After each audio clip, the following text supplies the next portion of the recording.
So the next thing I wanted to talk about is this common belief that if you work from home, therefore you have low overheads and you don't have to charge as much as perhaps somebody that operates from a shop, a retail premises, or has business premises. What I want to say to you right up front is that because you work from home does not mean that you should charge less than a person that works from a shop.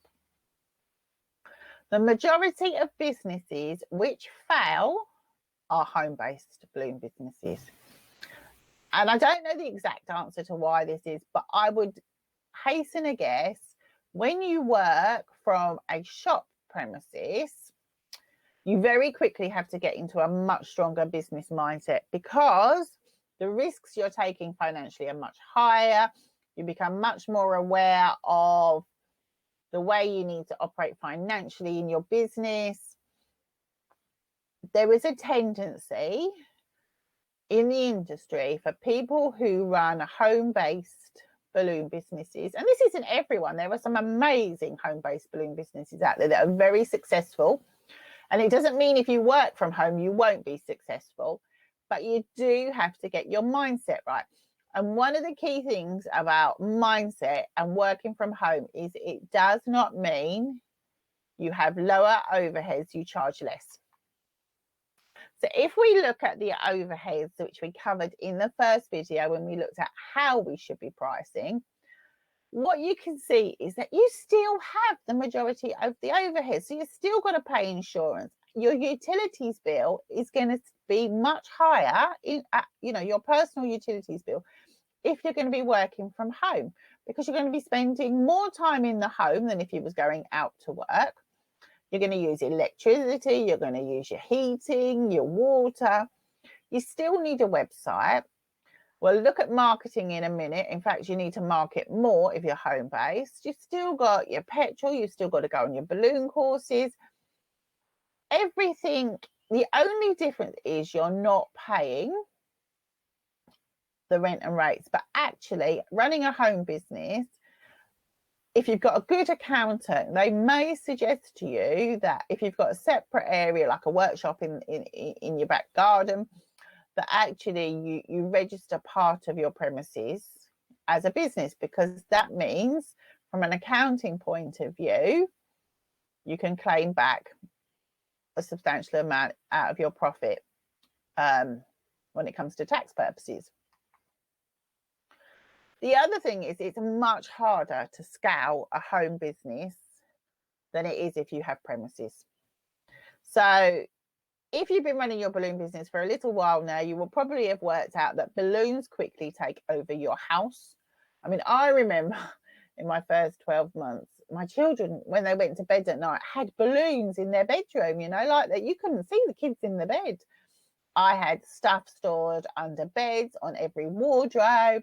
My front room was floor to ceiling in balloons. I used to literally just have a little section that we could sit on the settee and watch the TV through all the balloons. It's much, much harder to therefore scale. It's harder to employ people because it is difficult to employ people to come and work at your home. It's very difficult from an insurance point of view as well. It's difficult from a point sometimes with corporate customers, etc. So when I was doing bridal work, corporate work, I would meet customers at the venue. I couldn't bring them to my home, so therefore it took much more time out of my diary. Whereas if I'd had a shop, I would have just invited people in. I could have fitted it into my day. So it's much, much harder to scale a home business than it is if you've got premises. You also have to spend a lot more time, and time is money, and possibly money if you're doing paid ads, etc., on marketing to scale your business when you work from home. So, if you're in a town, you've got your shoppers walking around. I mean, obviously not in COVID times quite so much, but generally speaking, you've got the footfall because you've got people coming into where your business is with the purpose of shopping. Your name gets out there more. People go, there's a shop uptown. I'm going to nip in there to order my. So when you're home based, you're a bit more invisible. You have to spend a lot more time on your social media, your website, your marketing.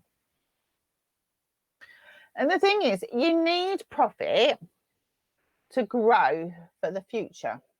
And my business coach early on in running my balloon business said to me, like, Sonia, you shouldn't be charging your prices based on what you want now. You should be charging based on where you want to be in 5-10 years time.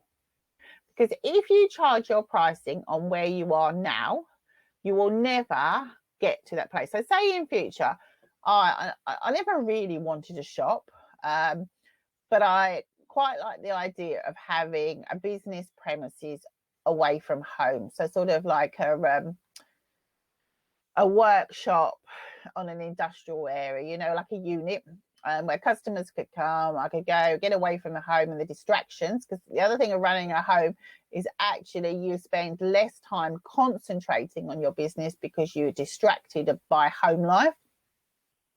And everyone thinks that if you work from home that you're the local Amazon depot and the doorbell's ringing every 5 minutes and you're taking all your neighbours' parcels in. The family think they can pop in for a cup of tea because after all, you don't really work yet. So it's much more difficult to concentrate totally focused on your business from home.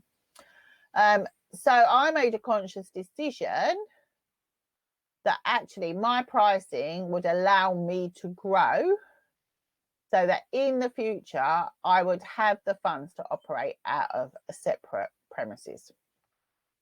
Because ultimately, you know, you should be building a loyal base of customers as you go along the journey.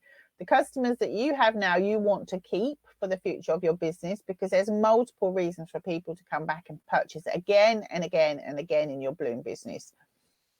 And ultimately, if you decide in the future that you do want premises, or you want to expand your business, get a van, or whatever it is you want to do to grow your business, your customers are not going to go, oh, okay, well, I'll pay an extra 20% on top of what I've been paying previously because now you're in a shop.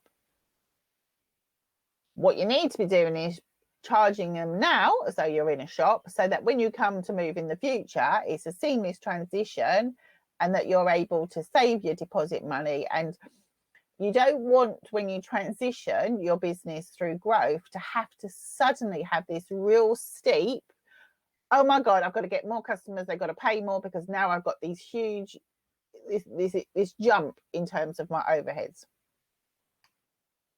And ultimately, you know, you came into this to run a successful business.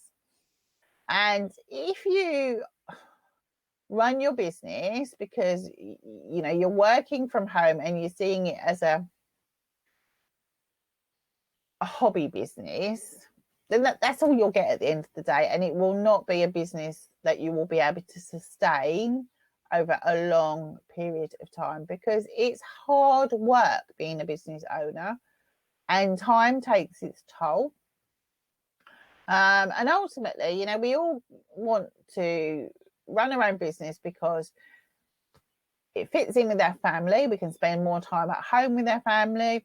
We can give our family a better lifestyle. So you owe it to yourself and you owe it to your family to make sure that when you're giving your valuable time to your business, which means you can't spend your time doing all the other quality things that you enjoy, because let's face it, how many weekends of the year do we give up from our family to run our balloon businesses? You need to make sure that your customers are paying for the time that you're giving up, because that's the most precious thing that we never get back. You need to watch out throughout your whole business journey, because running a business is really about growing a mindset as a business owner. And even when you think you've got it sussed, and I've been in this position many times because I have had issues, mind monkeys around pricing, that they can come back. And often it's as we go through some sort of growth in our business, or we're offering something new, or it's usually around a new thing. So a new product line, or, you know, you're going after a new customer. So I remember quite often with new venues, I really got a bit like, oh God, I've got to tell them my prices. But actually, you know what, as you get more confident, That's easier to do. But every now and again, you get these little voices. So you need to make sure that once you've got yourself sorted in your pricing, if you're tempted to drop below the minimum selling value for any designs, remember Sonia said you need to grow a profitable business, and you're doing the right thing by only selling above that point. And you need to continue working on your mindset. Mindset in business is a continual work in progress. And if you look at the really successful people in the world, they spend a huge amount of time not only learning the core skills of what they do, not only learning how to run a business, but also working on that success mindset. So depending on where you're watching this video, I'm hoping quite a lot of you will probably be watching it in my group. But if you found this video on YouTube or on my Facebook page, I'd like to invite you to come over to our free Balloon Biz Academy community. It's a Facebook group. It's only open to people who run balloon businesses. And every day we have a daily business discussion. We have live trainings like this, masterclasses, and there's lots of tips and resources to really help you grow a successful balloon business. I hope you found this series useful. If you've got any questions, ping me a DM. I'd love to hear from you. And I'll see you in the next training. Bye for now.